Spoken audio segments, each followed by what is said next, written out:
incredible founders of this organization, Nancy and Meg. And please don't forget, text the word HERE, H-E-R-E, to 55678. Beautiful faces, thank you. You are change. Nancy, Meg, come on down. Not good enough. It's got to sit up.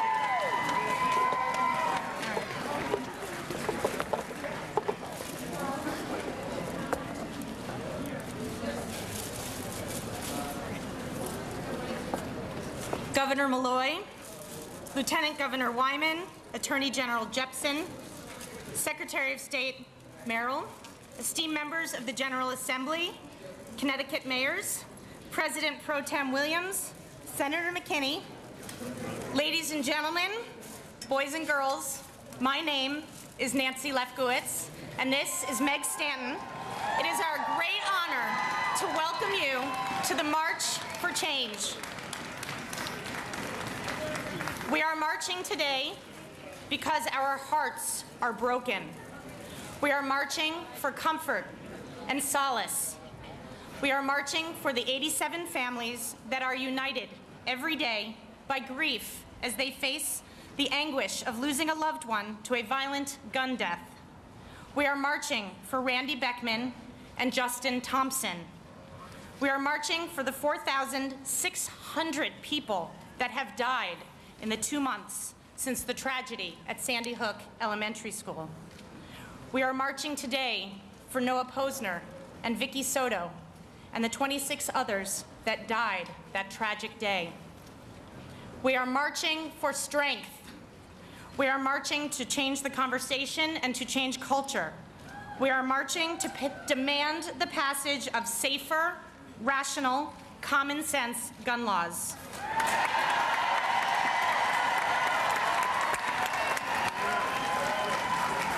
We are marching because it is our collective voice that will be loud enough and strong enough to achieve the change we demand.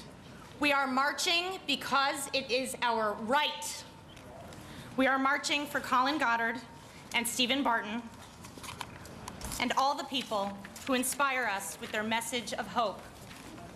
We are marching for unity, for community. We are marching for our children and your children. We are marching for our future. Over the next hour and a half, we are providing the platform for some very personal and painful testimony. And we will also hear how from inexplicable tragedy, triumph can prevail. Hope can prevail. Love can prevail. Change can prevail. President Obama said, change will not come if we wait for some other person or some other time. We are the ones we've been waiting for. We are the change that we seek.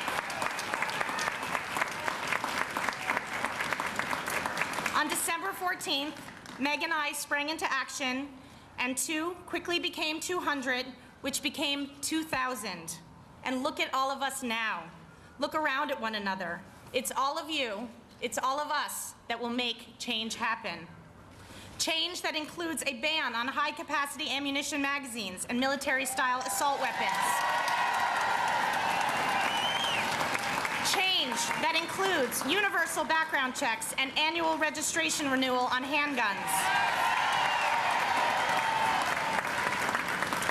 Change that will come if we demand the safe storage of all guns.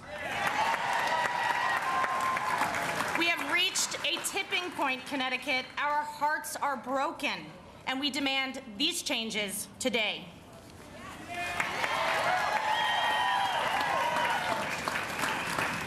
To the March for Change town organizers, thank you.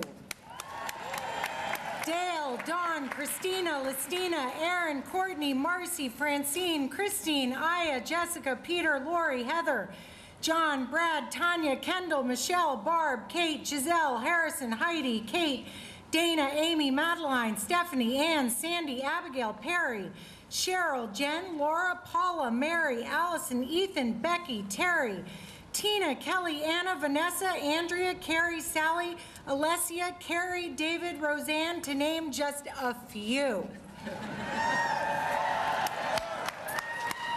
To describe this entire group of more than 90 self-selecting leaders as a force would be to grossly underestimate them. We admire you, we are grateful to you, and we stand in awe of all of you. Thank you to Matt Davis, who created the emblematic image of our movement and designed On Demand. His wife, Lucy, was part of the genesis of the March for Change, and we appreciate how readily she dove in. We can't really say enough about Maida Thomas and Sue Horn from Connecticut Moms Online and Deb Palmieri from Newtown, who spearheaded transportation, and Sarah Raskin, our volunteer coordinator. Thank you. Thank you to Lieutenant Glenn Richards from the Capitol Police Department and Lieutenant Medford from the Hartford Police Department, Nancy Serrano from the Office of Legislative Management, and Power Station Events. Thank you to the Secretary of State, Denise Merrill. We are grateful for your leadership. Thank you to Noah Hendler, Nancy's husband.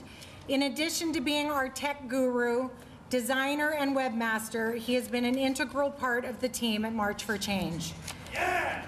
Yeah! And thank you to my husband, who just screamed that. Yeah! Steve Stanton, for all his support. And I speak for all town organizers in thanking our spouses and children for their patience and understanding over the past 8 weeks. And a special shout out to Cece Gonzalez, Nancy's babysitter. Cece, we literally could not have managed without you. We are honored to have Governor Malloy join us today and lend his support to the March for Change. While the governor has a long history of public service prior to becoming the mayor of Stamford, he served as a prosecutor in New York. As a former prosecutor, chief executive of a major Connecticut city, and now as governor, he understands the importance of smart, strategic initiatives to reduce crime and gun violence. It is our great honor to welcome Governor Daniel P. Malloy to the podium. Thank you, everybody. Thank you.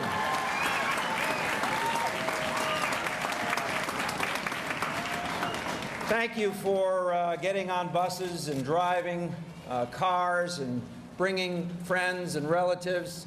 Thank you for the statements you've made before December 14th and since December 14th. Thank you for the love which you're actually expressing to your fellow human beings by your mere presence here today. You know, we're meeting in the capital city, Hartford, a city that over the last decade has seen 500 of its citizens struck down, most by the use of guns.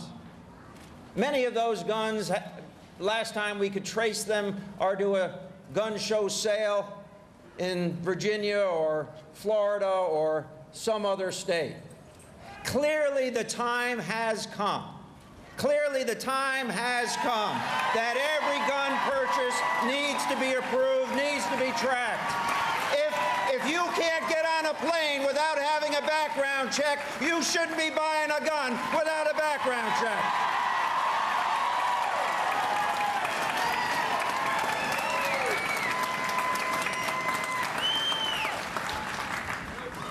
We live in a nation where guns have become ubiquitous, and our sensitivity about protecting those guns, even keeping them away from children, seems to have melted away in far too many places and far too many homes. If you lock your door at night, you should be locking your gun up at night during the day when it's not used.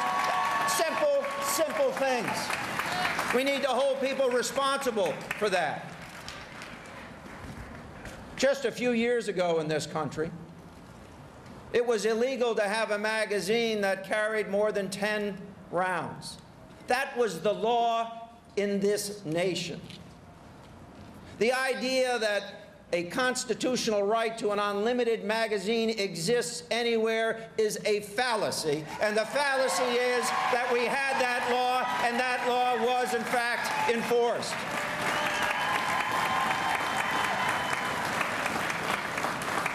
It makes no sense, the distance we have gone since the assault weapons ban was allowed to expire. It has not made us a stronger union or a stronger community. It has not improved our lives. That is fallacy. What we are saying here by your presence and all of our presence is that we've got to change on a national level and on a state level.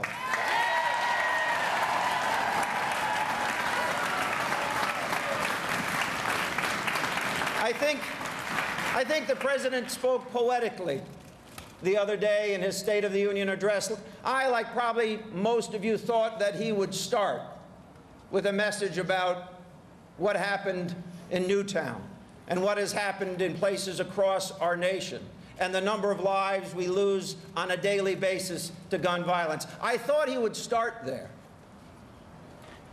But what he did was the right thing. He talked about all of the policies that we need to have a stronger nation, to have a stronger economy, to get people back to work, to protect people's rights. And then he came back to the issue which perhaps is so dear and so close to all of us here in Connecticut since the 14th of December. He came back to the issue about what are we going to do to protect our fellow citizens? What are we going to do to protect our children now that they're under open attack? And the message that he gave, I think in some senses, speaks to his frustration and the frustration of everyone here.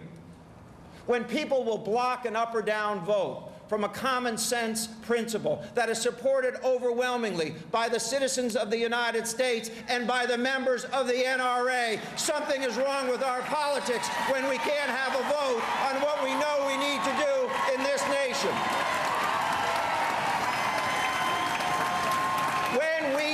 When we are willing to take democracy and make it not work so that we can have our way, there is something wrong. And when that's over the issue of a gun, there is something greatly wrong with our country. Mr. President, thank you for your passion and compassion.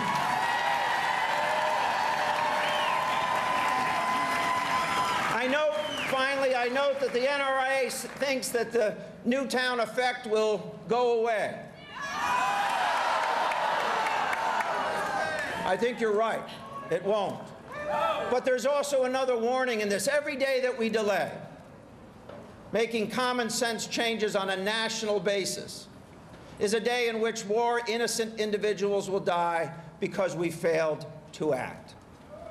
What's going to happen in this nation is that Newtown has forever changed it. The NRA cannot confuse people into believing that all gun sales should not be subject to a background check. They can't do it because the American people have seen what happens in place after place, in movie theaters, in airports, on streets in Hartford, on streets in many of our cities. We've got to change, and we cannot let what happened here in Connecticut ever be forgotten. We have to use it as our justification for making the kinds of change that we all desire seeing. We will not rest until we have changed America. We will not rest until we have changed Connecticut. We will not rest until we have done that which makes our children safer. Thank you, and God bless you all.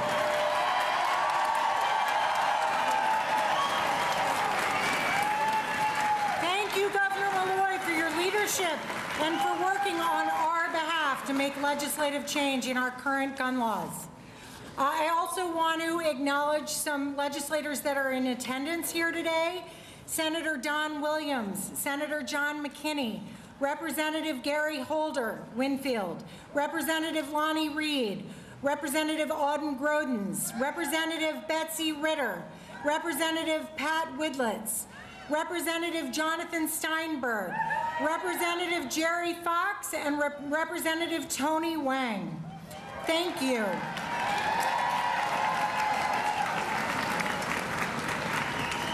And now, the team at Connecticut Against Gun Violence, Ron Pinciero, Marty Isaac, and Lisa Labella, are tireless and steadfast champions of gun violence prevention legislation and are motivated to make this world a better place.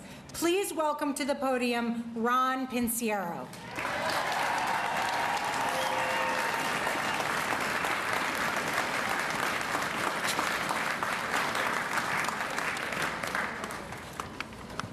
Thank you, Meg. And thank you all for coming here today to stand with us. And I want to thank the members of our team, to Nancy and Meg, of course, to Marty Isaac, the president of CAGV, to Lisa Labella, who's leading the organizing and outreach effort, to Ann Stanback, a terrific organizer, and to Betty Gallo and her staff, and to the team leaders and the town leaders, and to all of you who have come out in numbers and passion like never before to demand change in our gun laws. It is your passion that drives us to seek the meaningful changes that are adequate to address the enormity of what happened on December 14th. We don't need assault weapons in the magazines that feed them in our state. We all respect that the Second Amendment is the law of the land, but these weapons are intended only for rampage and to kill in multiples. They are for military and police use and do not belong in the hands of civilians. You all know this. Any reasonable person can see that. As these rampages continue, it is not a matter of if these assault weapons and the magazines that feed them will be outlawed. It is a matter of when and where. And we say that the when is now and the where is Connecticut. And let us not forget the urban violence that is happening every day in our cities. This is a handgun problem and an illegal gun problem, and that is why we want registration of handguns and annual renewal of the registration. We need to know that the law-abiding gun owner who purchased the handgun is still in possession of it. In this way, we can be sure that it is not available to be diverted into the illegal market, and we can begin to connect the dots and solve this problem. The opposition wants to maintain the status quo. They say that the guns and the magazines are not the problem. Ask them what was used in Sandy Hook and Aurora and Oak Grove and Virginia Tech and Tucson and on and on. They say that this is the Connecticut effect, that you are the Connecticut effect. Let it pass and we will go back to the status quo. How dare they call what happened on December 14th the Connecticut effect? They want guards in the schools and armed principals and teachers. Tell them that a poll of Connecticut teachers showed that 85% were opposed to any proposal allowing teachers to carry guns in schools. They say the problem is that the first grade classroom is a gun-free zone. How dare they call our first grade classrooms gun-free zones? Those are first grade classrooms. They're supposed to be safe. President Obama said on Tuesday night, Newtown deserves a vote. Well, if Newtown deserves a vote in Washington, they certainly deserve a vote in Connecticut.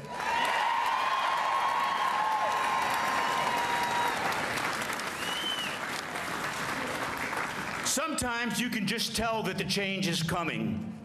And while every mass shooting is shocking in its own horrific way, this is the one that makes us sense that change is coming.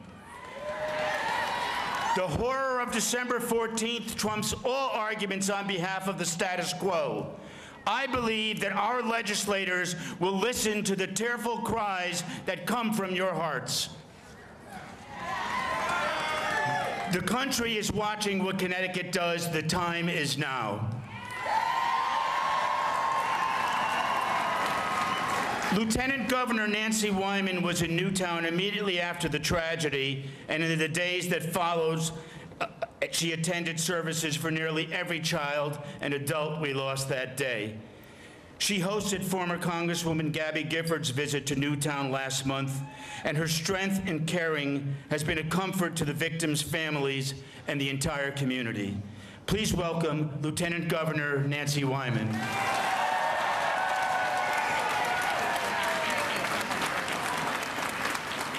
Thank you. Thank you.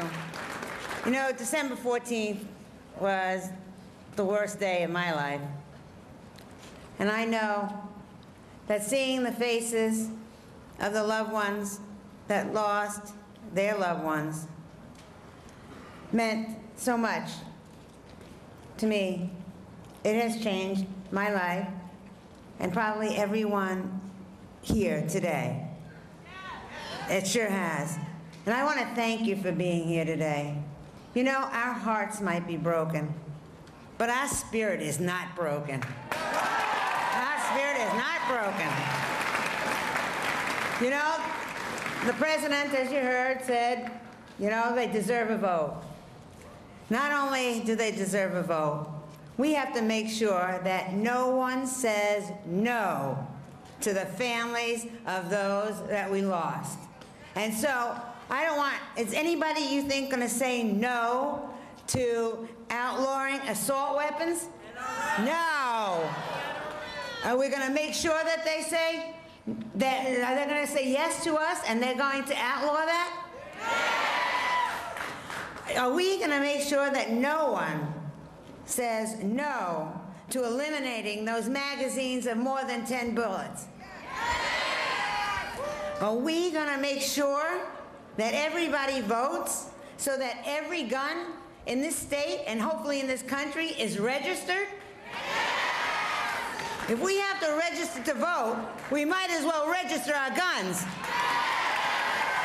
And nobody's taking and touching the Second Amendment.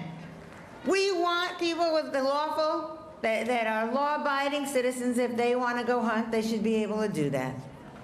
But they shouldn't have people holding those guns that are going to hunt our children or hunt our loved ones. We've got to make sure that doesn't happen ever again. And you know what? I really believe it's going to happen. You're going to hear from some families afterwards that their hearts are broken, but they are so strong. And we have to make sure that we take a little bit of their strength to make sure that we continue this fight. I don't care what that group said, that NRA said. We will not forget. The effect of Newtown will not ever be out of the minds of the people here or throughout the country, because we're going to make sure that they remember. They remember the kids and the loved ones that were killed here today on December 14th. I ask you, please be strong. We're going to be willing to fight with you to make sure that our laws are changed. God bless you all. Keep your voices strong.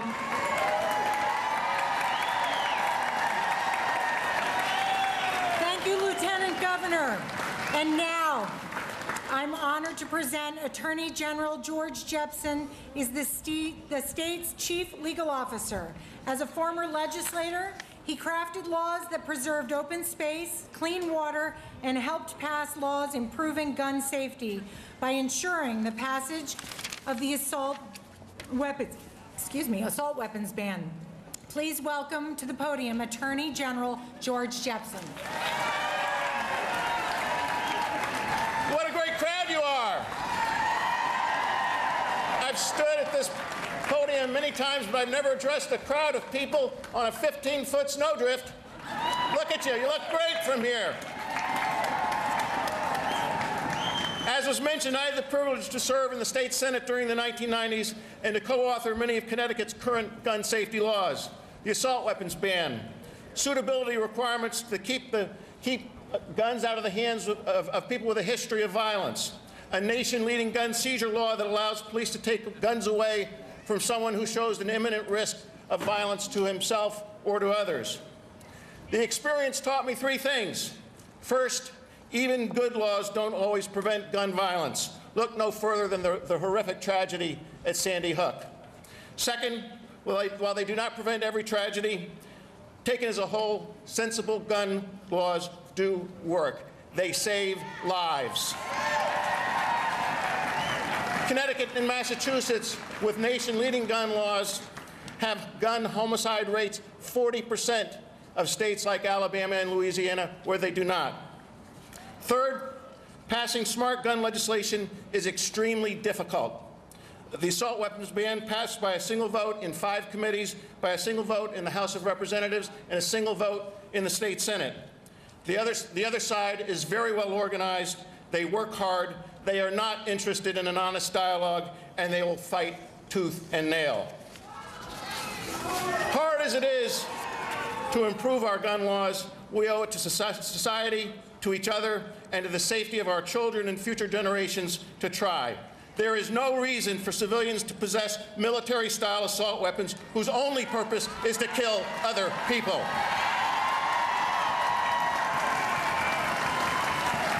There is no reason for civilians to possess ammo magazines with 12, 20, let alone 30 bullets in them. And there is no reason to remain silent about the public health crisis in American society represented by gun violence. 30,000+ gun deaths per year, 12,000 to 14,000 gun homicides. Now, we could pass every smart gun law, and sadly, we would still have a gun violence problem here in America. There are 300 million guns in circulation. That's not going to change if for no other reason that the U.S. Supreme Court overturned 100 years of precedents to make it clear that it will stand on the side of protecting access to guns. If we want a society free of gun violence, we need to do more than pass good laws. We need to change social attitudes. We need to change a culture that tolerates gun violence. And that is why we are all here today, because we understand that the best gun control is when a woman tells her new boyfriend, when she learns that he keeps a gun, that she feels unsafe and to get rid of it. We know that the best gun control takes place when a man looks himself in the mirror and questions the wisdom of keeping a gun in the home that his children might find. We know that the best gun control takes place when this generation of children grow to adulthood and never consider acquiring a gun because they understand the risks. Changing social attitudes is long and hard, but it is something that can be done. In my adult lifetime alone, look how far we've come on issues like secondhand smoking, drinking and driving. And on the positive side, huge strides have been made on issues like gay marriage, gender equality, and civil rights generally. All because good people got together, got organized, and forced a dialogue. This is our day, our moment. Let us seize the opportunity to bring positive change and real and lasting change to Connecticut and to America. Thank you.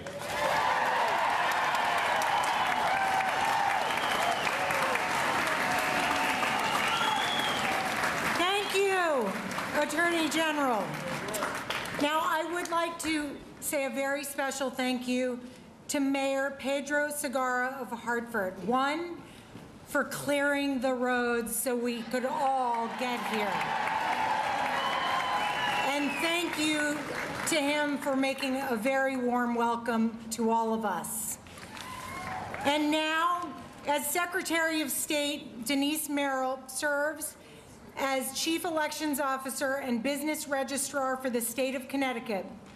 Prior to her election as Secretary of State, she served as a state rep for 17 years. Please welcome Denise Merrill.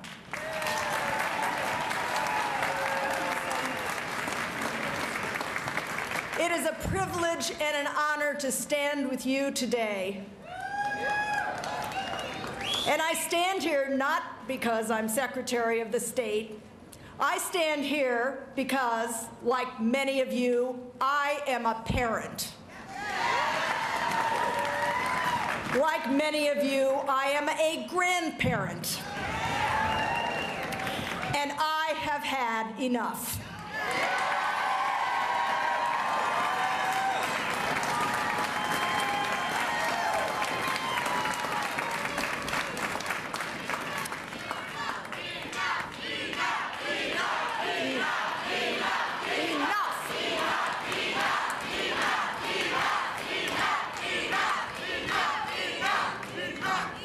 It is critical that you are here today, and I will tell you why. Because every day I'm at this state capitol and in that legislative office building, and I talk to my friends, and I hear what state legislators are saying to each other and to me. And what they're saying is, we want to do the right thing. We know it's right, but they're saying they're hearing more from people who want to keep their guns.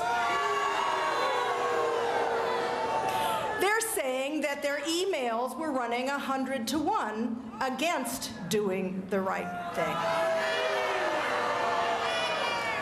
Today, we are here to be the new, not-so-quiet majority, because that's who we are.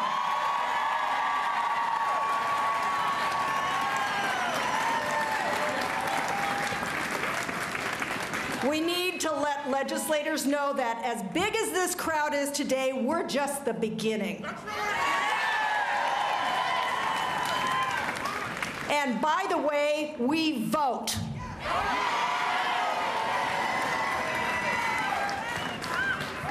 So like I say, most of them want to do the right thing. They know this is the right thing. They're horrified by the things that have happened in our state.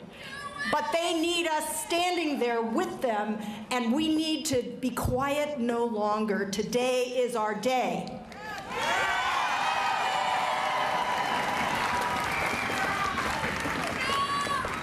We want a good bill. We want a bill that does the things that we've been talking about for the safety of our children and the rest of the people in this state. And we want it now. Now, not later.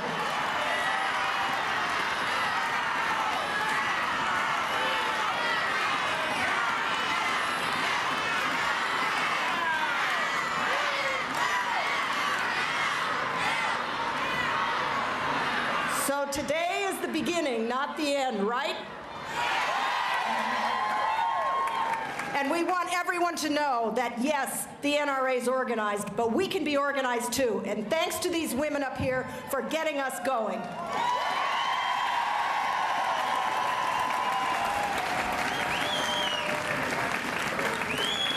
And now that we know how to do this, because I know some of you have probably never done political action before, this is what we need. We need a vote. And you need to tell every one of your legislators, we want a vote and we want it now. I am proud to stand here in solidarity with you. And as you can see, the entire state leadership is with you all the way. Thank you.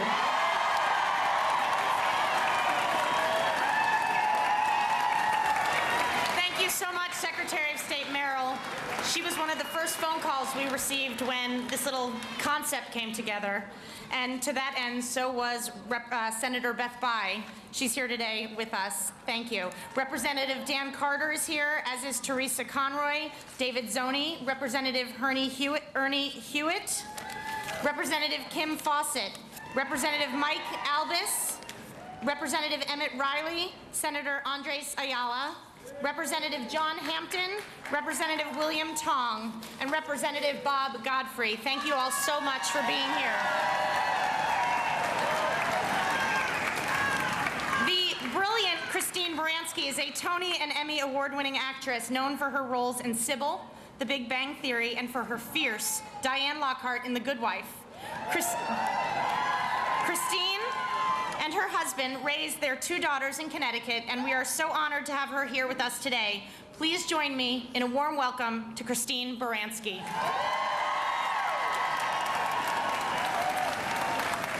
Good morning, fellow citizens of Connecticut. I am so honored and moved to be here today. As Nancy said, my husband and I raised our 2 daughters in a small rural town here in this beautiful state, in a town not far from Newtown. I know that if an act of such harrowing violence can happen in a quiet rural town in Connecticut, it can happen anywhere. So this is more than a political issue.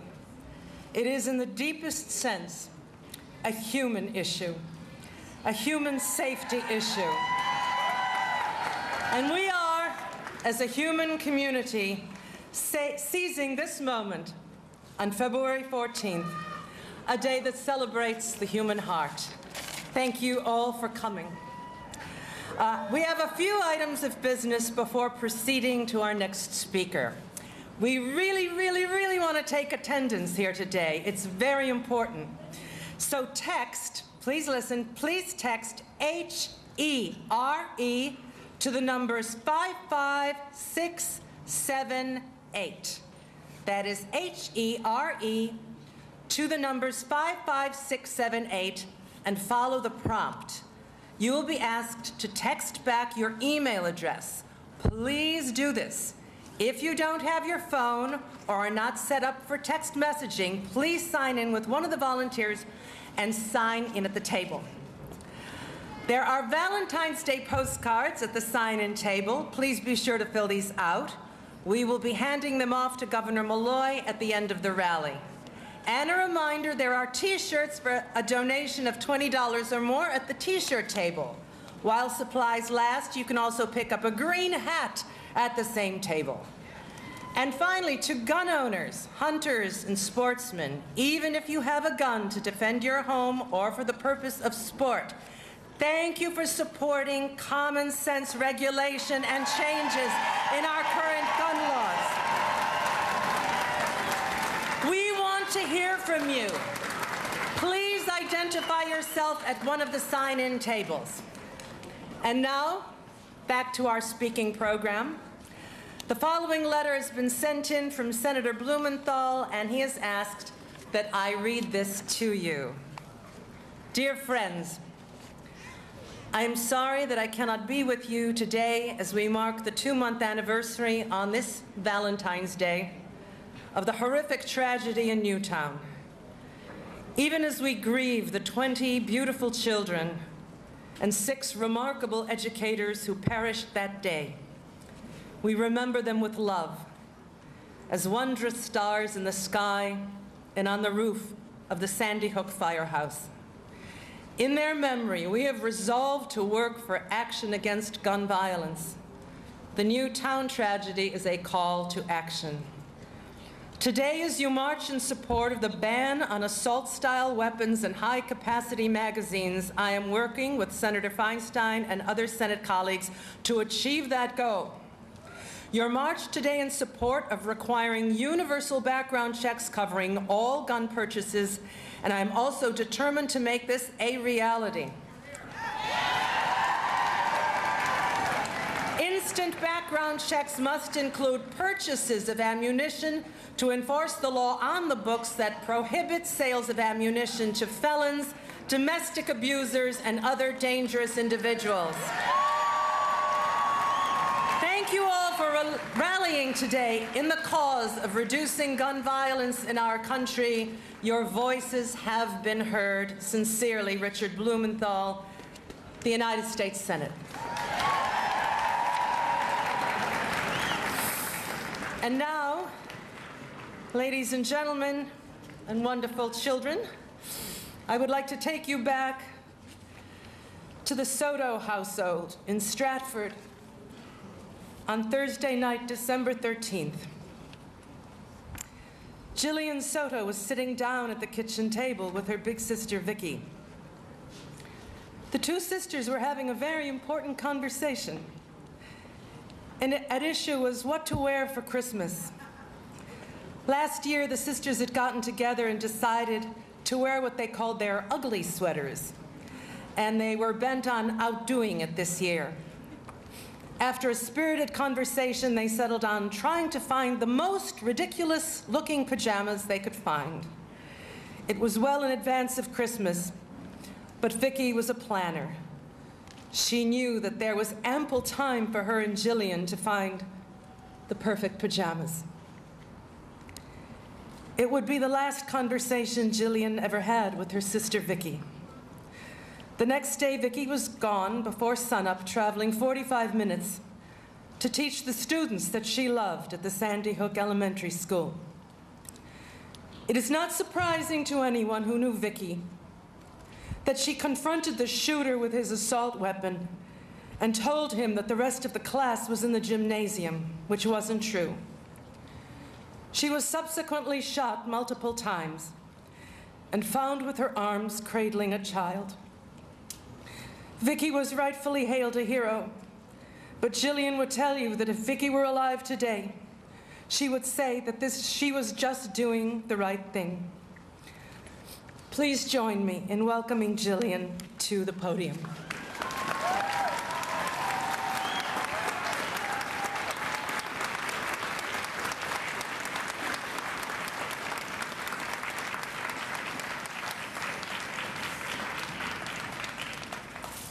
Good morning, everybody. My name is Jillian Soto. Victoria Soto was my older sister, and I stand here today to honor her memory.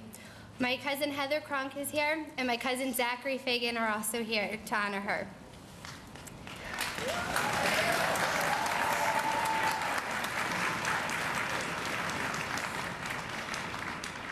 Victoria is now known to many people in Connecticut and across America, as well as around the world, as a heroic teacher who died shielding her students in the Sandy Hook shooting in December of last year. Thousands of people from the 50 states and many from around the world have written letters praising her bravery and saying how much she has touched them. Various celebrities have reached out to show their respect for her, and the President of the United States has even called her one of our country's true heroes. For me, Vicki was a hero long before Sandy Hook. She didn't need to die to prove that to me.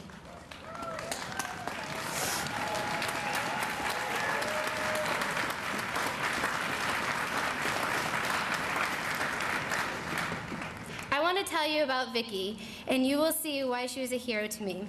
Vicki was very happy with her family, her friends, and doing what she loved every day.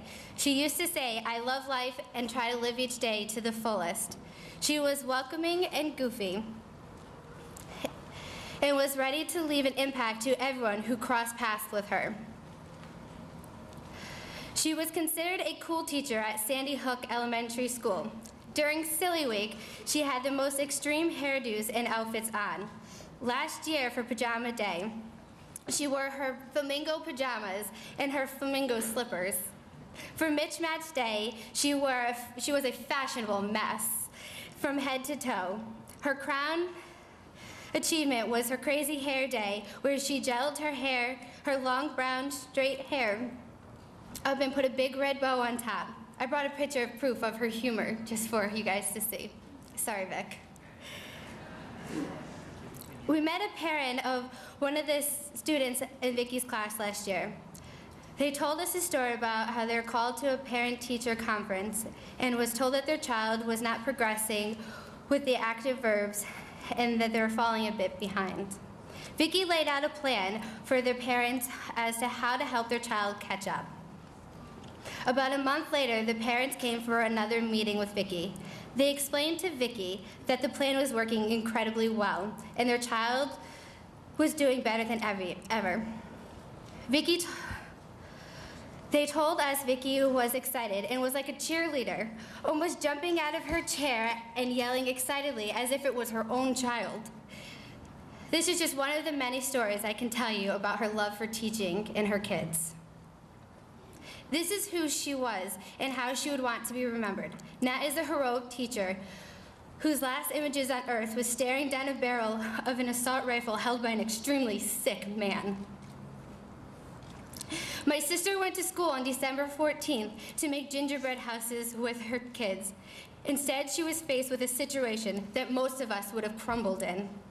She acted fast, and her instincts to protect her kids saved the lives of 11 first-grade children.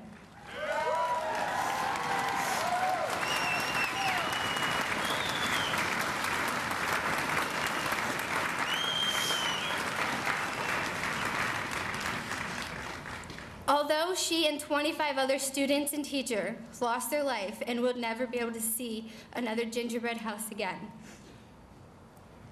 After hearing about the school shooting and learning how I lost my sister, I am asking you to take a moment and think about the 5 most important people to you. The 5 most important people to me are my mother, father, my 2 sisters, Vicky and Carly, and my younger brother, Carlos Matthew. Now, what would you do if one of those people was taken from you? Not because they were sick, but because they were murdered. What would you do? How would you feel? What if you wrote those 5 names down on a piece of paper, handed it to me, and I crossed one of them out? How would that impact you? It's not about the prospect enough for considering change. Because the time is now. Now is the time for change.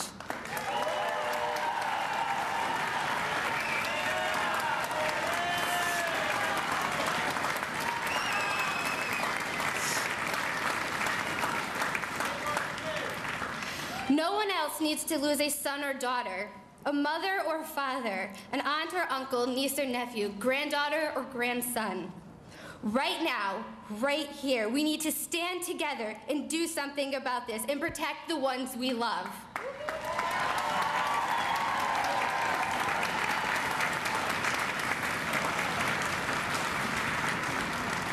It's not about political parties or hidden agendas. It's about life. And my life and lives of so many are now changed forever because of what guns can do in the wrong hands. I'm not asking to take away guns from people. I'm asking simply for some common sense laws. On behalf of my sister, I'm asking for real assault weapon banned.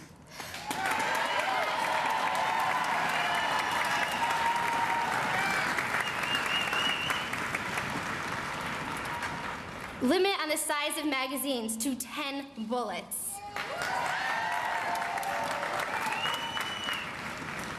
And I'm asking that you close the loopholes with gun sales in order to keep more guns out of the wrong hands.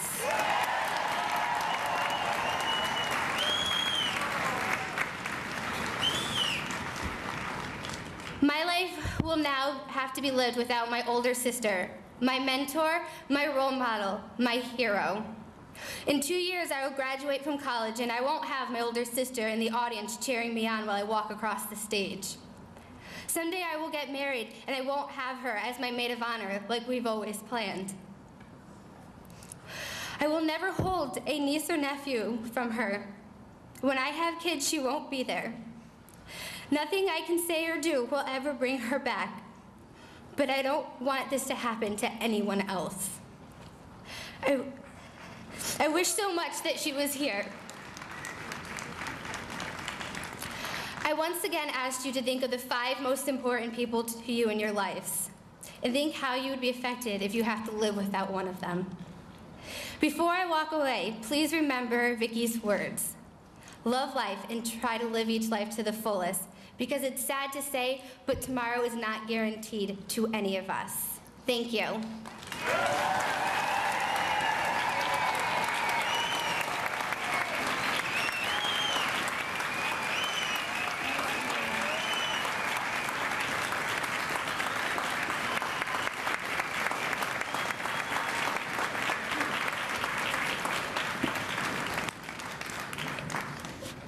Do you think that the residents in Newtown want to be remembered for the rest of their lives as the town of the massacre? No! We want to be remembered as the bridge to a kinder new world. We're talking about a battle between love and fear, and love's gonna win the day. I say there is a way love can win the day, and I know there'll come a time when love is the only thing we lean upon, just love. In a blink of an eye, the world can see what was hidden to all humanity. I know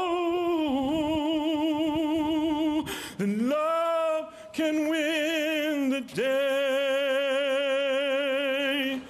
Love can win the day. The moment we can feel its power starts to heal. I know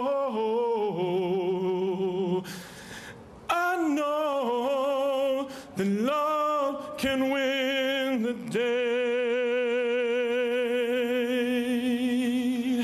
How long can we pretend that violence and war can go on without end? And what if we all agreed that love's the only truth we need? Just love. In a blink of an eye, the world can see what was hidden to all humanity. I know that love can win the day. Love can win the day. The moment we can feel its power starts to heal. I know.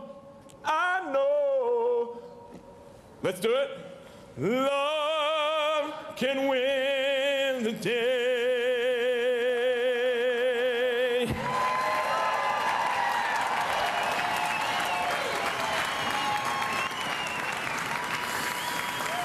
Thank you, Rabbi Shaul Prever from Congregation Adeth Israel in Newtown, for that beautiful and soulful song.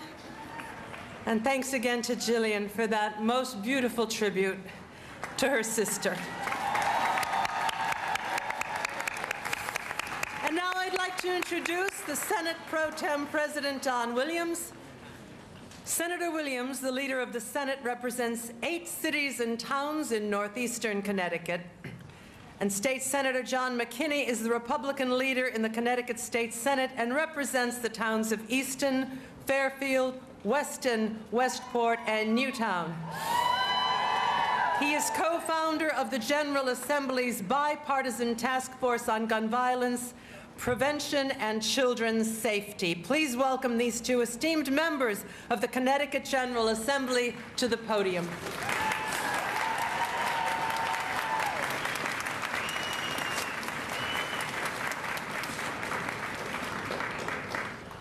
Good morning. I'm joined by my colleague, Senator John McKinney. And you know, I want to thank Senator McKinney for being a part of our bipartisan task force looking at gun violence, and also for his suggestion that as the final of 4 public hearings, that we as a legislature go to Newtown and listen to the people of Newtown.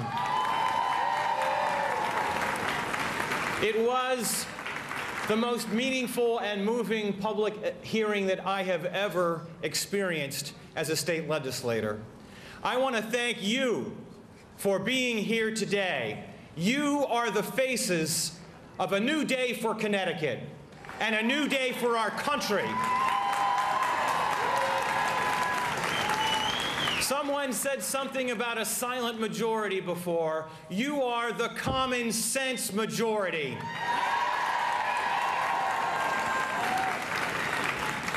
That includes advocates who want to do away with gun violence It includes a wide variety of people across this state. It also includes hunters and sportsmen who want the common sense changes to protect our families and our communities. You know, I believe we have reached a moment in our history when there is a divide between the vast majority of the people in our country and a radical fringe. I'm talking about, and perhaps some of you saw the remarks of the spokesman for the NRA, Wayne LaPierre. This morning, in an editorial that raised racial overtones that have no place in this debate in our country, he raised the specter of a nightmarish future for America, where we, instead of coming together after disasters like Hurricane Sandy, can only protect ourselves with semi-automatic weapons. That is a dangerous and false vision of the future of America, and it has nothing to do with the past and the present in America. We face our challenges together.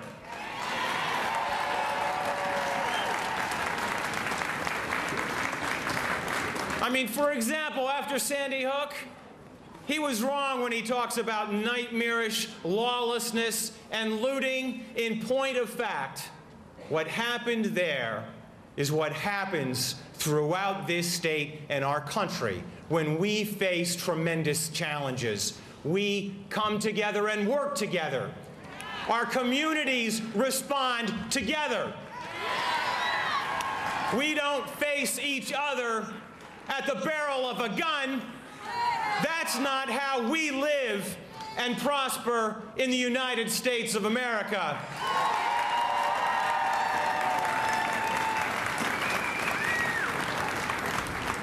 So I pledge to you, I will do all I can to move the common sense majority forward, to do all we can to take the weapons of war out of the hands of those who would harm our children.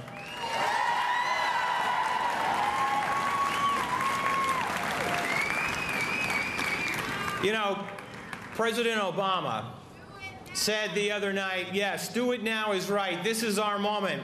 And President Obama said the other night that you deserve a vote. He's right, but there's more. There's more, isn't there? You deserve results. A vote and results. You deserve the strongest response possible. I pledge to you, I will work for that. Here's what I want from you.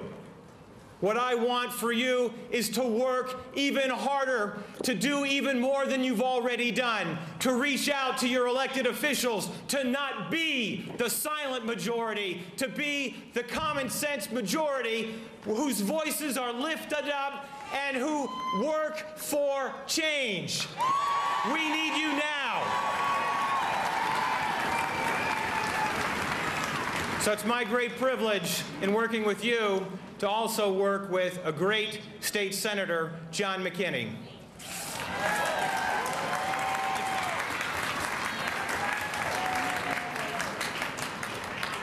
I was going to start off by saying good morning, but is it still morning or we hit the afternoon hour already? I stand before you as a very lucky person in many ways. One of the reasons why I'm so lucky is for 14 years I've represented the people of Fairfield, Connecticut, two of whom are Meg Staunton and Nancy Lefkowitz. And what they have done should be a lesson to everybody that one person, or in this case, two people, can make a difference. That two people starting a cause, regardless of what that cause is, can end up with over 5,000 people at their capital marching for change.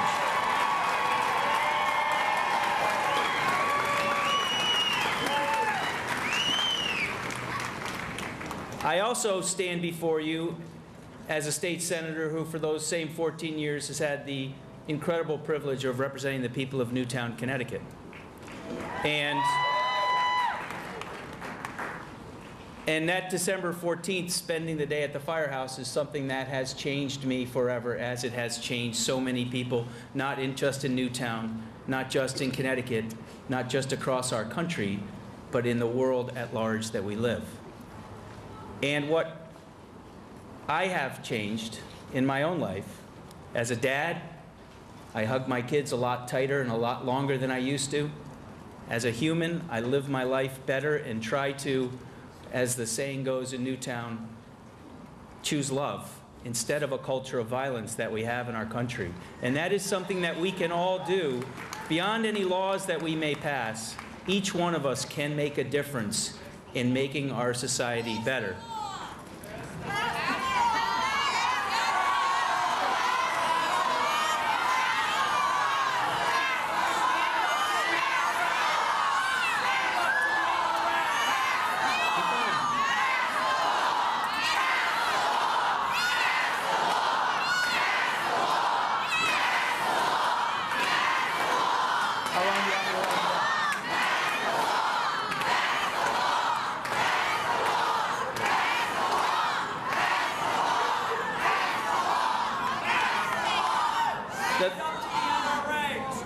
The last reason why I want, there's many other reasons why I'm a lucky person, but the last reason I want to share with you today is because in Connecticut, we are having that conversation and we are working together to pass laws as we have done in the past.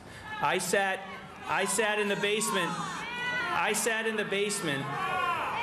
of the old Newtown Edmond Town Hall.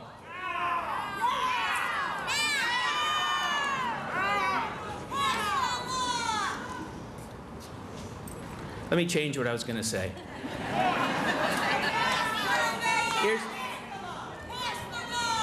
In Washington, D.C., Republicans and Democrats won't even sit down and talk with one another. And here's what is okay about, here's what is okay and acceptable about our democracy. Having different opinions is okay and healthy for our democracy. Here's what's not acceptable. Here's what's not acceptable. Allowing those differences to be a barrier to making progress. In Washington, they allow their differences to be an excuse not to work together, not to make change, and not to make progress. In Connecticut, we sit together. Ma'am, I stand by my record for 14 years. I am proud of the record I have, whether it's voting for an assault weapons ban, which we've done in Connecticut on a bipartisan basis. We can work together. We will work together in Connecticut. What we need is to demand that our representatives in Washington take lesson from our lead and work together to make Connecticut and our nation a safer place. Thank you very much.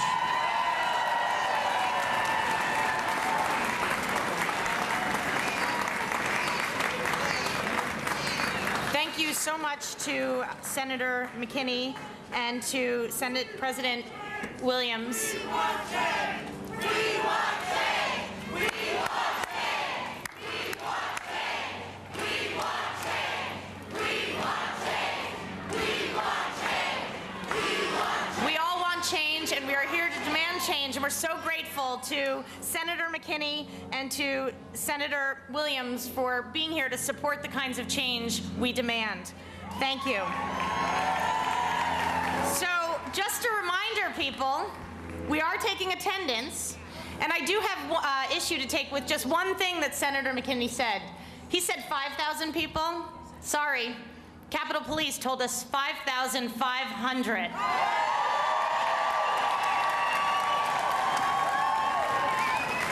So we are taking attendance. We need to hear from 5,500 of you. Take out your phones and text the word HERE, H-E-R-E, to 55678 and follow the prompt. If you don't have a phone or you don't have a phone with text message capability, there are sign-in tables and volunteers with bright green shirts that will sign you in. 55678. Please text the word HERE. Kathy Searle, who was our pre-rally MC, is going to join us again. She can be seen and heard in over 50 commercials and has performed on Broadway. She's been a featured guest on Blue Bloods and Body of Proof. Her family grew up in Guilford. Please welcome Kathy Searle.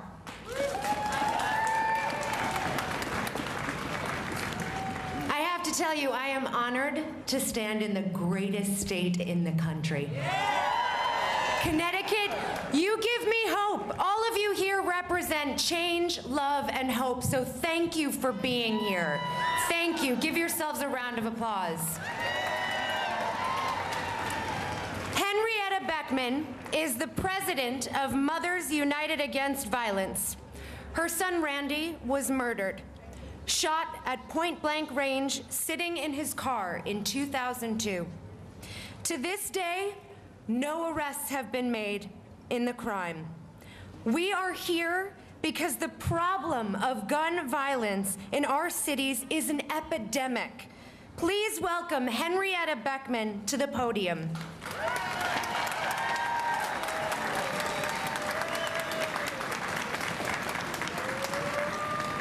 Good afternoon.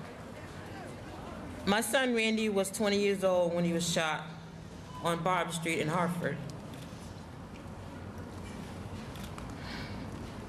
I'm sorry. He was shot in February, and in 2 days it'll be an anniversary that he was shot. Randy was a happy and proud young man, and he had a good future ahead of him, so we thought.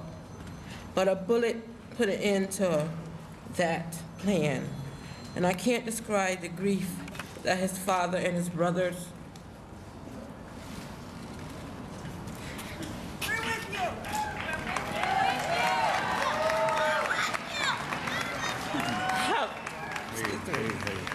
Come on, you can do it. Come on, you can do it.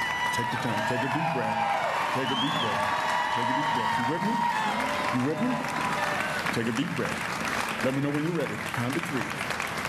Count to 3. I'm all right. You all right? You ready? Yeah. Let's do it. His father and his brothers have experience, but he will never be forgotten. The children in the city of Hartford see violence on a daily basis. And there are a few things that I've learned since then, that you are never alone, that there are moms and sisters and brothers all over this country who have suffered losses due to gun violence. And it is time for a change. Yeah. You can do it. You can do it. We have been advocating changes in gun laws since 2003. In 2002, when my son was shot. We have made some progress, but we need to make more progress.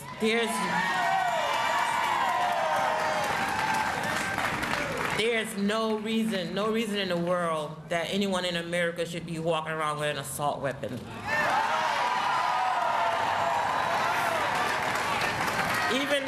Even if you're going out hunting deers or rabbits, you're only going to shoot one shot at a time. And those guns are not for the public use or for homes. So I like to say that Mothers United Against Violence and my family do support the common law change.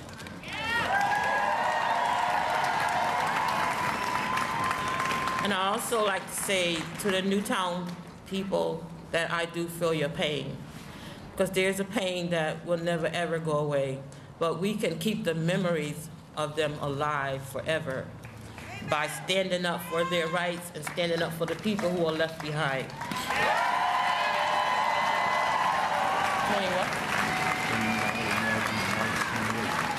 And we're also having a march on the 28th up to the Capitol again.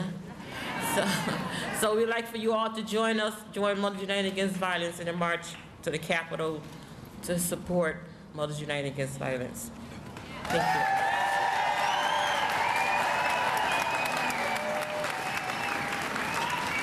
Thank you, Henrietta, for your courage and your strength. As a state senator and now as a leader of Connecticut's largest city, Bridgeport Mayor Bill Finch has been a passionate and vocal supporter of common sense gun control legislation and is a longtime member of Mayors Against Illegal Guns. Please welcome Mayor Bill Finch to the podium.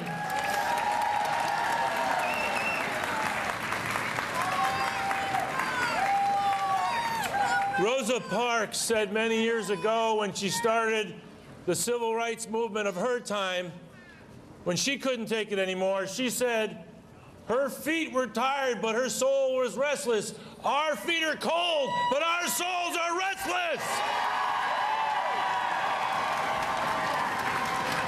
Almost every official, every mayor, every border commissioner, every state senator, every policeman, every fireman puts his hand on a Bible and swears an oath to support the Constitution of the United States.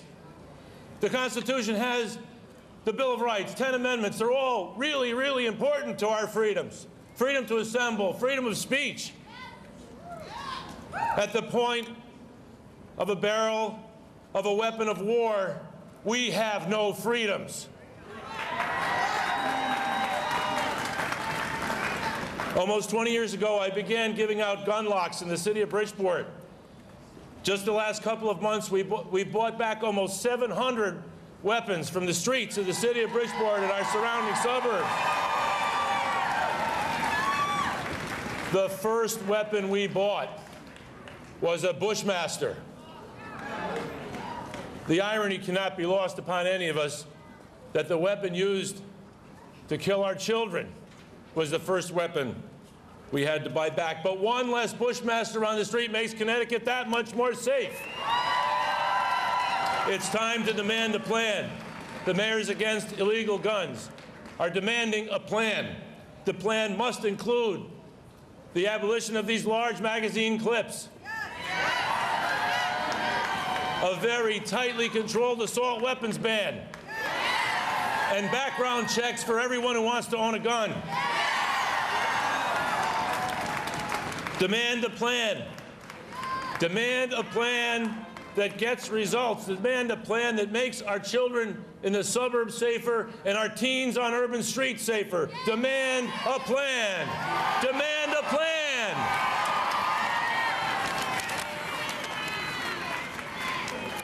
Stephen Barton was shot by a shotgun in a movie theater in Aurora. His body was riddled with pellets. His face, his neck, his chest, his arms, when all he was doing was going to a movie. He's staying overnight in Aurora during a cross-country bicycle trip with his best friend, Ethan Rodriguez-Torrent. Steve graduated from Syracuse University in May of 2012 and has postponed a Fulbright scholarship to focus on his physical recovery and helping the Mayors Against Illegal Guns and all of you fight against the violence that we find in America, that we're here today to say enough. Please welcome Stephen Barton.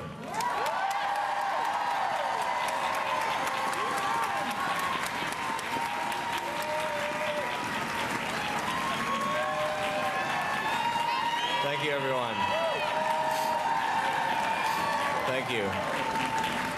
I just want to thank Mayor Finch again for talking about this issue long before December 14th and the amazing work that he has done in Bridgeport and for our country. So let's give a hand to Mayor Finch again. Thank you.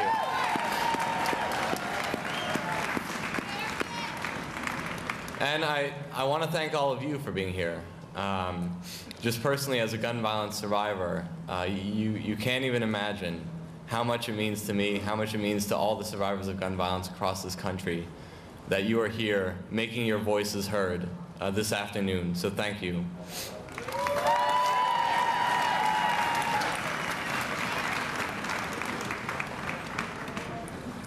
So as Mayor Finch said, You know, this summer I took a cross-country bicycle trip with my best friend, and it was a trip that we've been planning for many years. And you know, we wanted to see the rest of America. We'd grown up in Southbury, Connecticut all our lives, and felt like we didn't really have a good idea of you know, how other people live in this country. And as we passed through Virginia, Kentucky, Tennessee, all sorts of states with people of all different colors, backgrounds, walks of life, we saw, you know, how different and how rich American society is, and you know, how diverse our country is. But we also saw what unites us. And you standing here today is a perfect example of that. You know, we all care about our families. We all care about our loved ones. And when horrible events like Sandy Hook, like Aurora happen, you know, it doesn't divide us. It brings us together. And you're a perfect example of that today.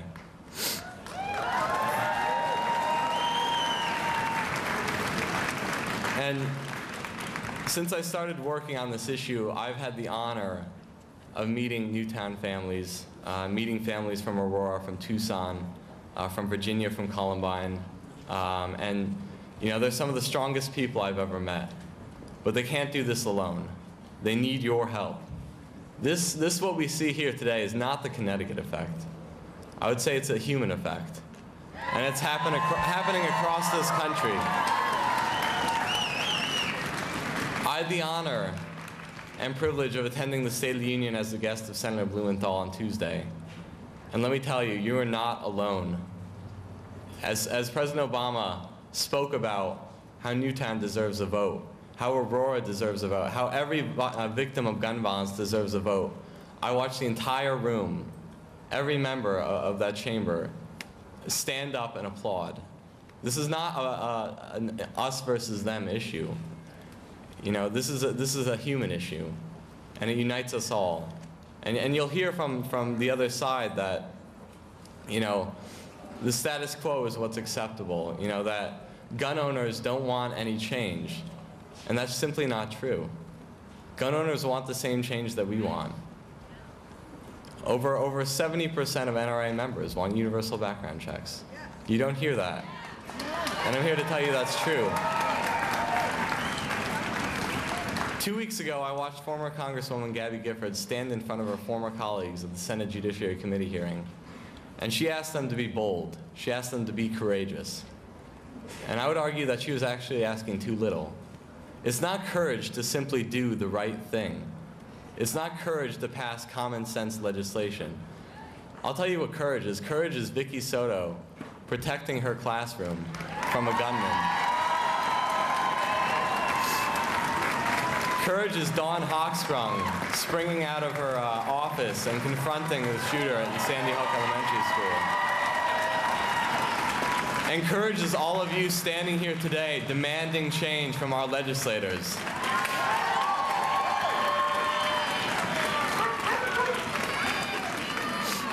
But it doesn't end here. This is just the beginning. You have to call your legislators. You have to make your voice heard even louder than it is today. Call them every day. Call them every Friday morning at 9:30 a.m., the same time that evil entered Sandy Hook Elementary School, and remind them exactly what's at stake. Demand that there's a background check for every gun sale.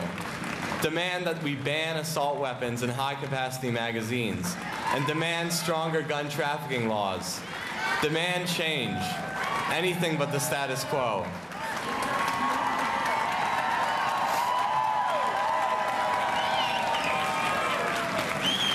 We can't control the past, and that's something as a survivor of Aurora I've had to come to terms with. We can't control what happens to us, but we can control the future.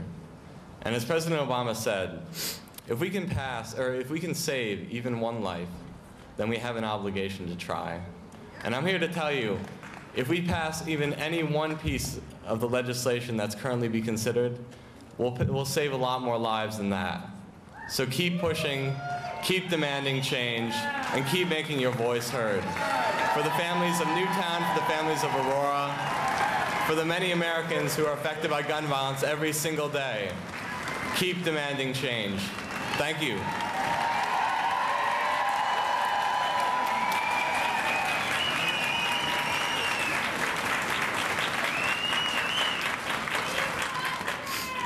And now I have the honor of introducing Robert Thompson, who grew up in Bridgeport and graduated from both Park City and Central High School magnet schools.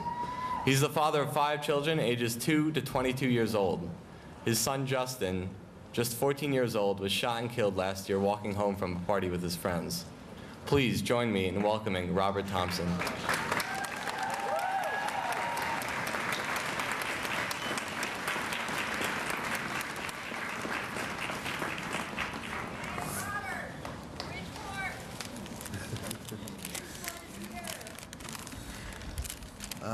I want to thank you for allowing my family and myself to speak here today. A little over a year ago, my son Justin was 14 years old. He was a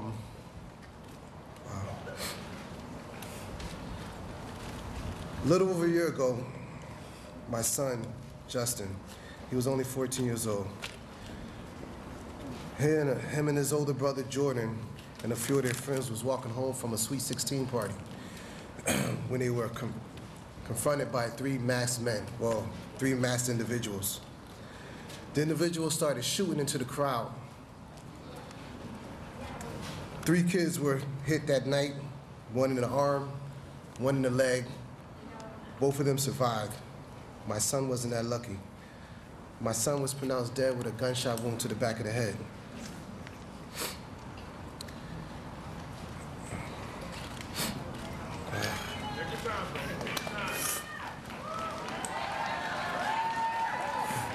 Thank you. My son Justin was a beautiful child. He was full of life. He excelled in sports. He loved hanging out with his family and friends.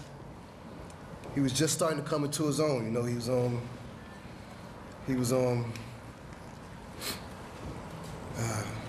he started realizing that, you know, his life was ahead of him. He was able to achieve whatever he wanted to. His opportunity at greatness was taken away from him.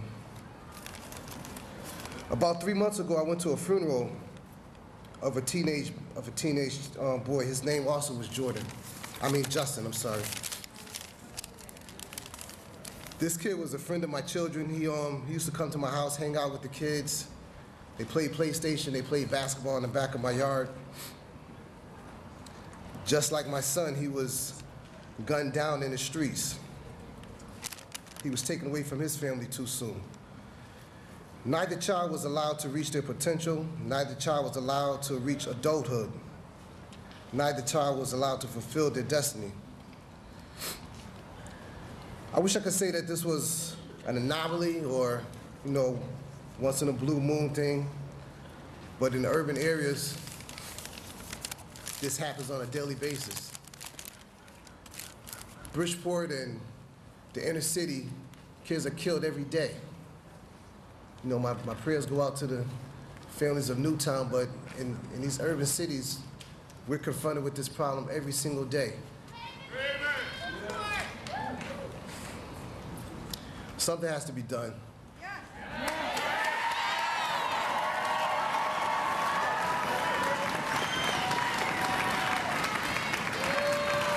Our children, I believe, are our greatest commodity. Our children are our future. We have to do something about these laws. We have to do something to stop these people from having the chance to take away their greatness. Amen. Something has to be done. Thank you.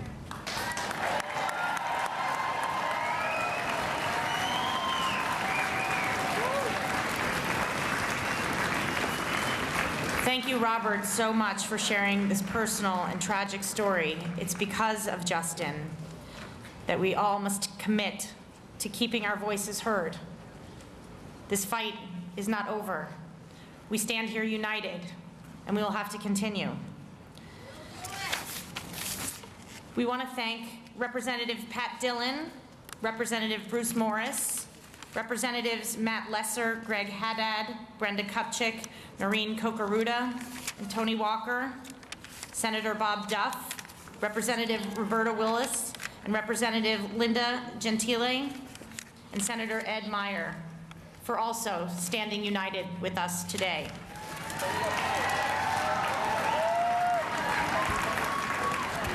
Just a quick reminder, text HERE, the word HERE, H-E-R-E, to 55678 and follow the prompt. You will be asked to text back your email address. Please, please, please do this. If you don't have your phone or are not set up for text messaging, you can sign in with one of the volunteers at the sign-in table. And please remember to fill out your Valentine's Day postcards. There might be some t-shirts still available for a donation. Gun owners, we want to hear from you. Please identify yourself at one of the sign-in tables. And I'd like to welcome back Christine Baranski.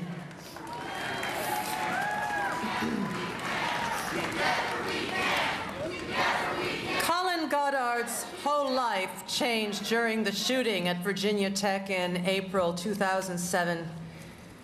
Colin was shot 4 times and survived with 3 bullets still in his body today. After watching other mass shootings unfold and seeing little action by our elected officials, Colin felt compelled to get involved and share his story to help prevent future tragedies. Now an advocate for the Brady campaign to prevent gun violence, Colin rallies, lobbies, and organizes across America to demand a safer country that we all deserve. Please welcome Colin Goddard.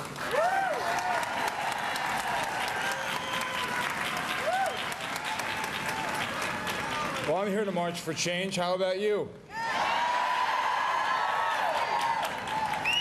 My name is Colin Goddard.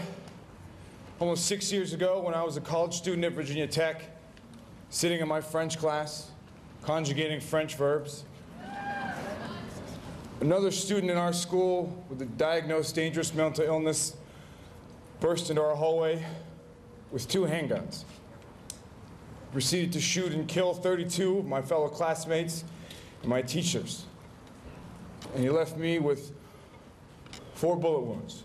I still carry 3 of those with me today and a titanium rod in my left leg that will be with me for the rest of my life as a reminder of the reality of gun violence in this country. But I'm not here standing in front of you because of what happened to me. I'm here because I saw what happened to me keep happening to other people and nothing being done about it.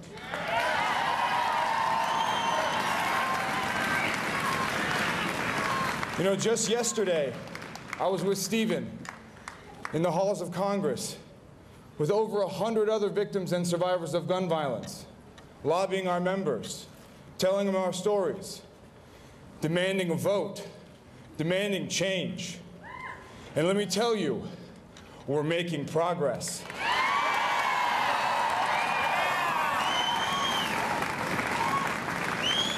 They hear your voice. They're beginning to think differently.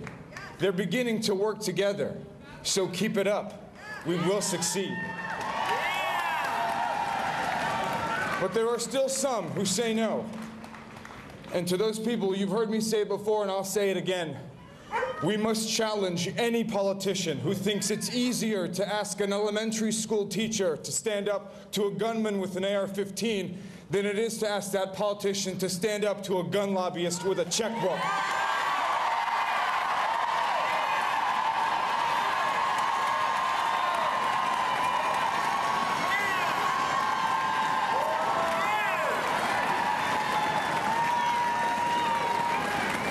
Today we march for change. We need to march for change tomorrow, and the day after that, and the day after that, until we live in the country that we all want and we all deserve. Like I said, we are changing the game. Our politicians are hearing from you. Keep it up. They realize that we represent mainstream America. They realize that we represent the reasonable middle ground. And they realize that a vote against us is a vote on the wrong side of history.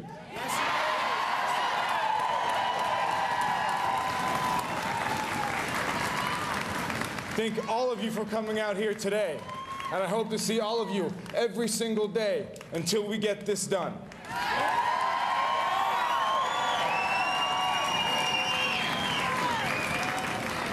I'd like to introduce our next speaker, who just 2 months ago was a nurse at Grove Hill Medical Center taking care of her cancer patients. She believed, as many parents would, that her 3 young children, Sophia, Ariel and her twin brother Noah were safely learning at the school that they loved, Sandy Hook Elementary. Later that morning, Veronique received a message on her phone telling her that there had been a shooting at that school where her children attended. Later, she heard the news that no parent should ever hear, that her son Noah was shot multiple times and was killed. Noah was the youngest person killed that day. But since that day, Veronique and her husband Lenny have asked themselves what happened. And they've asked themselves what they can do to prevent this from happening to another family and to any more of us. So for Veronique, there is really no other way to honor Noah's life. Veronique Pozner.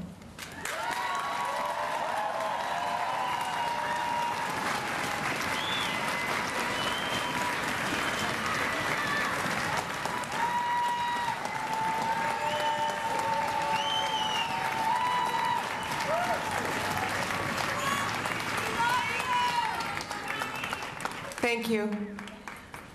I can't believe it's been 2 months today. I keep wanting someone to wake me up, but this isn't a dream. My name is Veronique Pozner, and I am the mother of Noah Pozner. I want to share some things with you about Noah. I used to call Noah my 6-year-old force of nature. He was a child who took large, hungry bites out of every day. His inquisitive mind was always seeking answers. Sometimes he was like a young philosopher. One day, he asked me, if God created the universe, who created God? Another question he asked me several times haunts me to this day. He used to ask, if there are bad guys out there, why can't they just wake up one day and decide to be good? I didn't always have the answers for Noah. I still don't. His life and all the potential it contained ended on December 14th, 2012. He will never get to attend middle school or high school, kiss a girl, attend college, pick a career path, fall in love, marry, have children, or travel the world. Noah will never feel the sunlight on his face again, the companionship of a family who adores him, the taste of a good meal. He'll never get to dig that hole all the way to China like he tried to do every summer day at the beach. I'm fortunate to have 4 surviving children. My 2 youngest made it out of Sandy Hook Elementary School physically unscathed that day. Sophia, who's in 2nd grade, tells us that the number 14 will forever be unlucky for her. She even hates the thought of turning that age someday. She also now dislikes calendars. She was working on a schoolroom calendar when she heard what she calls the loud popping sounds that took Noah away. Ariel is Noah's twin sister. She says she wishes that Noah was next to her huddling in the small bathroom where her class hid, instead of being out in the open at the mercy of what was being unleashed on the children and adults across the hallway. She tells me that she's scared that she'll forget what Noah sounded and looked like. She said to me recently, "Mommy, what if I forget what it was like to play with Noah? Does it mean he'll forget me too?" I don't want that to happen. When I'm happy, I want him to know it. I reassured her that as her twin, he would be forever linked to her, no matter what. How could anyone think that my son, or any of those whose lives were stolen that day, were so disposable that it is acceptable to do nothing?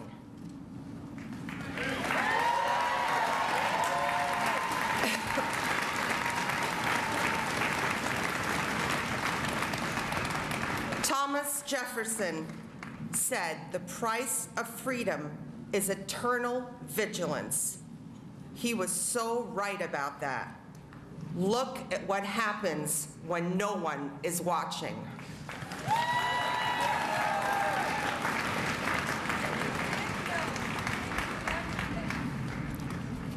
Where is the vigilance with respect to these instruments of death?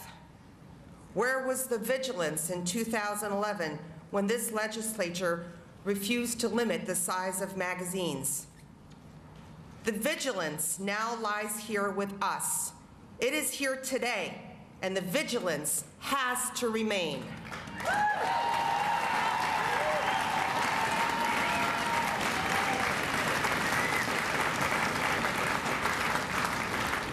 This event, December 14th, 2012, is the tipping point in favor of another Jefferson principle that has become the founding principle of our great nation: life, liberty, and the pursuit of happiness. I wish to add my voice on behalf of my son to the voices of so many of you who are calling for change now.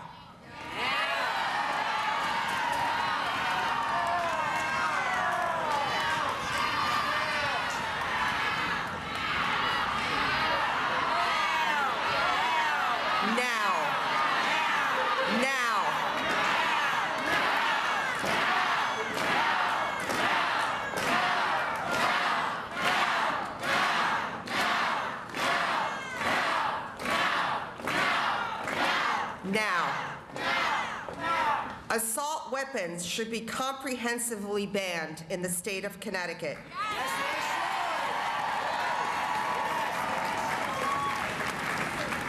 They are designed to inflict as much lethal damage as possible and have no place in the hands of civilians. The equation is terrifyingly simple. Faster weapons equal more fatalities.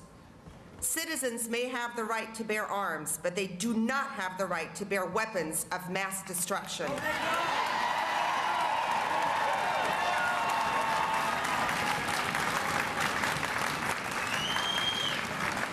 As long as these weapons are legally allowed to be purchased by civilians, tortured souls like Adam Lanza will continue to use them to kill innocents.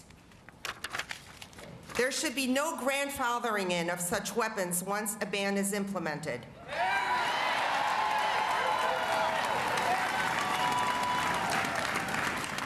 Possession of any assault weapon, regardless of the date of purchase, ought to be illegal.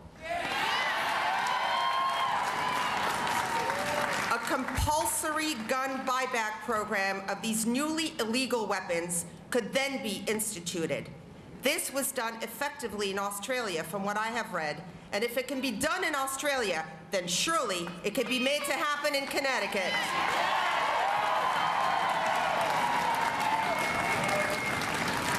Limiting high-capacity magazines is very important, but alone is not sufficient. Secondly, just as each motor vehicle is required to be registered, whether bought from a dealer or from a private sale, all firearms, without exception, should be registered.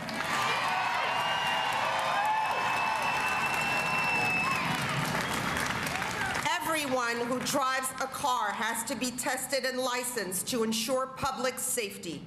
The same should be required of gun owners.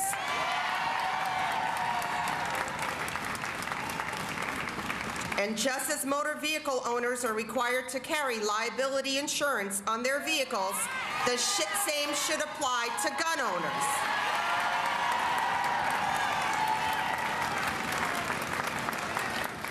There is no question but that firearms are inherently and profoundly dangerous to our society. Consequently, owners should bear the risk and ultimate socioeconomic costs.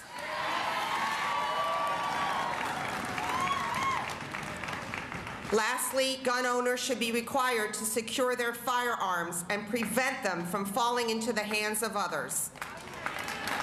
Any person who fails to secure their firearm in a situation where the firearm is used to injure or kill another person should face stiff criminal and civil liabilities.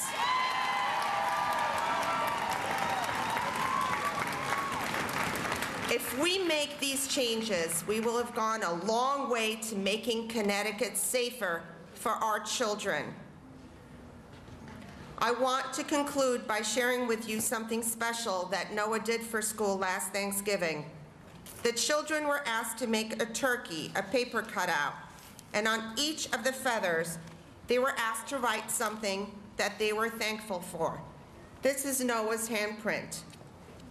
And on each finger, which is one of the turkey's feathers, he wrote electricity, books, friends, family.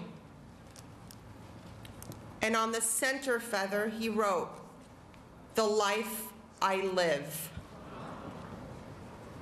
That life was taken.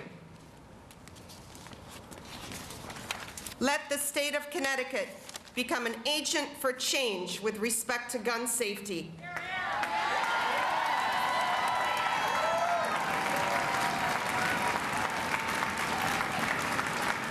My 6-year-old force of nature and every other child and adult who died that day deserve it. We need your help to make it happen. Thank you, and keep fighting.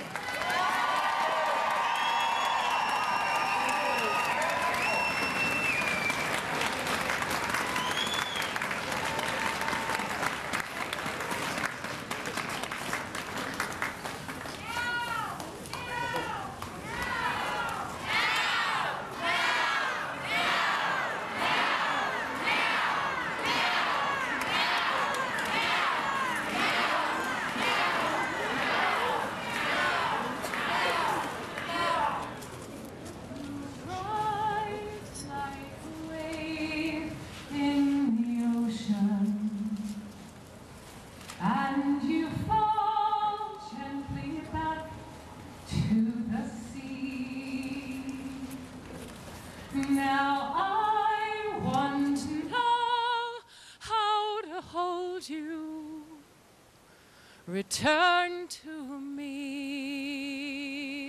return to me. You shine like the moon over water,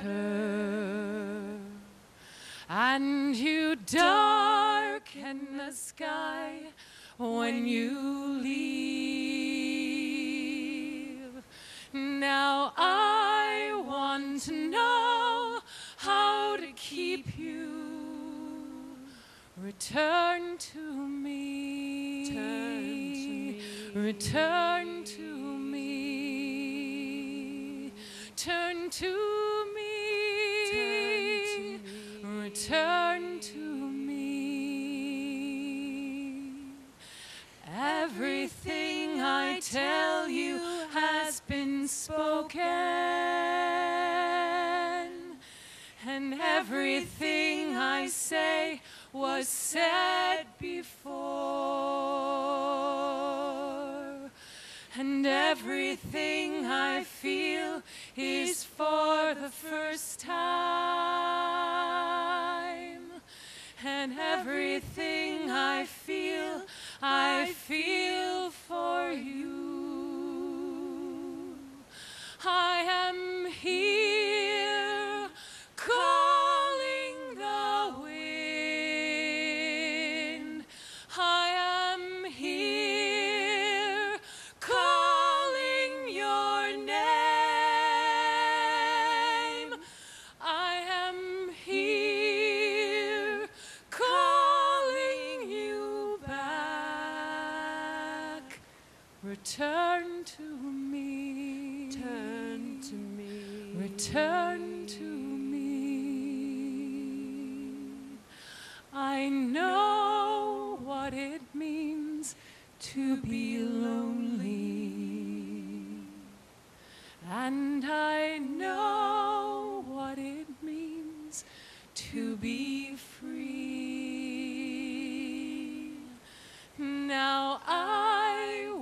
want to know how to love you. Return to me. Turn to me. Return to me. I am here calling the wind. I am here calling your name. I am here calling you back. Return to me. Turn to me. Return to me. We are here. Return to me.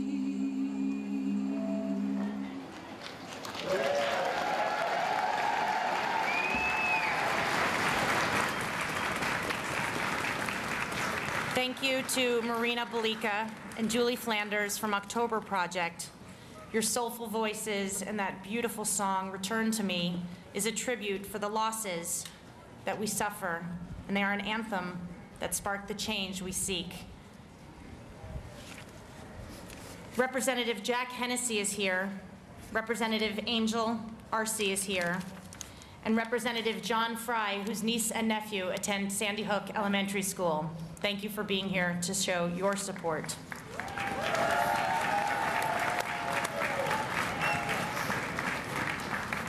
Thank you so much to Veronique Pozner for your incredible strength and your courage.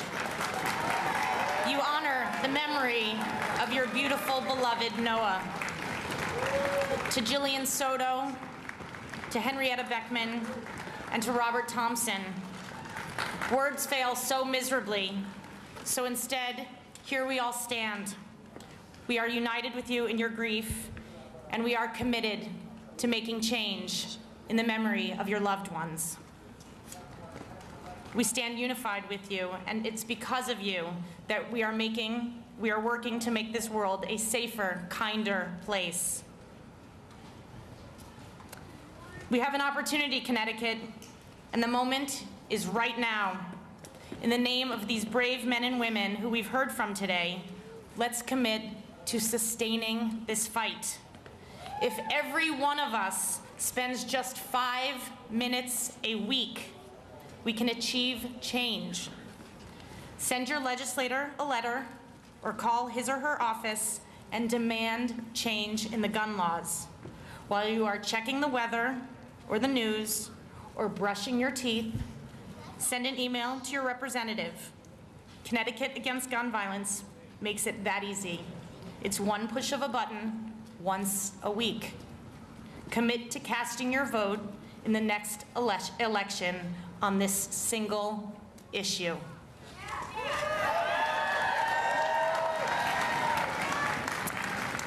Thank you again to Christine Baranski and Kathy Searle, to Governor Malloy, Lieutenant Governor Wyman, Attorney General Jepsen, President Pro Tem Williams, Senator McKinney, Colin Goddard, Stephen Barton, and Mayor Finch. We came here today on a mission. We came to demand change in our current gun laws. Change that includes a ban on high-capacity ammunition magazines and military assault weapons. Change that includes universal background checks and annual registration renewal on handguns. Change that will come if we demand the safe storage of all guns. Coming here today is one important step towards achieving the change we demand. Let's keep this conversation going. Changing the conversation will change the culture, which will change our laws.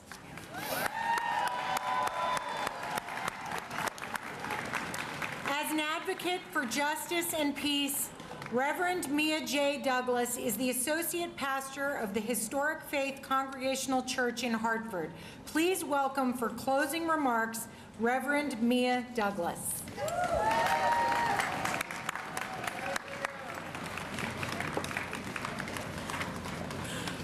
Closing remarks will be offered in a form of prayer. Please join me in a prayer for the journey. O God of many understandings, the trumpet has sounded and the call to action heard. The Spirit has moved. The people have responded and made their voices known. And so today, in the spirit of healing and reconciliation, we marched. We marched for Newtown, the 26th, and all who have lost their lives to gun violence or know all too well its devastating reality. Because we know that inaction is not an option, we marched for change, a change in the national conversation, our culture, and the laws. But most of all, we have gathered here this day because we are a community of hope, of courage, and strength, who believes in this nation and its political will to think and act in ways that will ensure common sense reform and safer communities. It's been a long time coming, but we are confident that a change is going to come. And so now, as we prepare to go back to our communities, continue to be agents of change, we ask your presence among us, that your Spirit would guide us in the way of peace, heal our wounded hearts, give us strength for the journey, help us to speak truth, and stand for justice. Amen.